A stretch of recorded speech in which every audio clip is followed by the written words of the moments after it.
முல்லைத்தீவு மாவட்டத்தின் ஒட்டுசுட்டான் பிரதேச செயலாளர் பிரிவில் அமைக்கப்பட்டுள்ள சமூக பராமரிப்பு நிலையம் உத்தியோகபூர்வமாக திறந்து வைக்கப்பட்டது. வடமாகாண ஆளுநர் நாகலிங்கம் வேதநாயகன், இலங்கைக்கான ஆஸ்திரேலிய உயர்ஸ்தானிகர் மேத்யூ டக்வர்த், மாவட்ட அரசாங்க அதிபர் ஆனா உமா மகேஸ்வரன் ஆகியோர் நிகழ்வில் கலந்து கொண்டு கட்டிடத்தை திறந்து வைத்தனர்.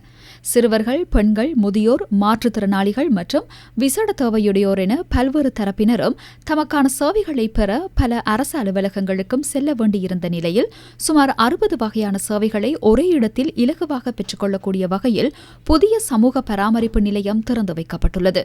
மட்டக்களப்பு களுவாஞ்சிக்குடி போலீஸ் பிரிவில் குருக்கல்மடம் பகுதியில் 1990ஆம் ஆண்டு கொல்லப்பட்டு புதைக்கப்பட்டுள்ள இடத்தை ஸ்கேன் செய்யும் செயற்பாடுகளை முன்னெடுப்பதற்கான ஆரம்பகட்ட பணிகள் இடம்பெற்று வருகின்றன.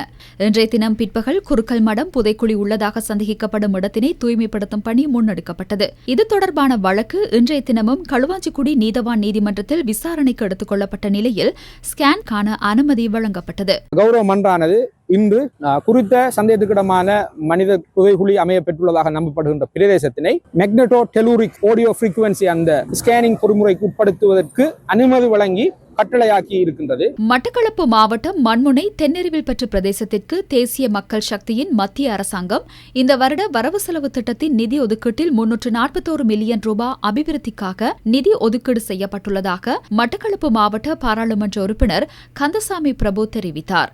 மட்டக்களப்பு மாவட்டம் மண்முனை தென்னெருவில் பெற்ற பிரதேச அபிவிருத்தி குழு கூட்டம் இன்று பிரதேச அபிவிருத்தி குழு தலைவர் பாராளுமன்ற உறுப்பினர் கந்தசாமி பிரபு தலைமையில் களுவாஞ்சிக்குடியில் அமைந்துள்ள பிரதேச செயலகத்தின் மாநாட்டு மண்டபத்தில் நடைபெற்றது.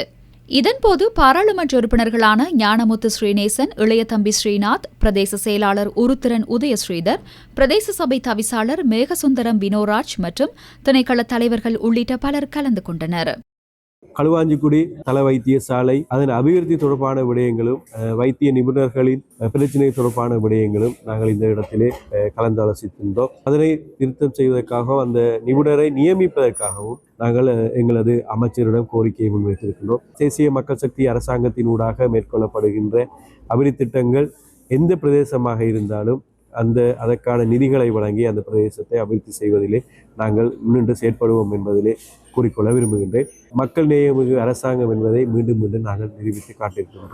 கிராமிய வீதி அபிவிருத்தி திட்டத்தின் கீழ் சாய்ந்தமருது பிரதேச செயலக பிரிவுக்குட்பட்ட தெரிவு செய்யப்பட்ட கிராமிய வீதிகளுக்கான அங்குரார்ப்பண நிகழ்வு சாய்ந்தமருதில் நடைபெற்றது. சாய்ந்தமருது தோனா கிழக்கு வீதி சுமார் 25,57,000 ரூபாய் செலவில் புனர் நிர்மாணம் செய்வதற்கான அபிவிருத்தி பணிகள் ஆரம்பித்து வைக்கப்பட்டன. சாய்ந்தமருது பிரதேச செயலாளர் MM ஆஷிக் தலைமையில் இடம்பெற்ற இந்நிகழ்வில் பாராளுமன்ற உறுப்பினர் அபூபக்கர் ஆதம்பாவா பங்கேற்றார்.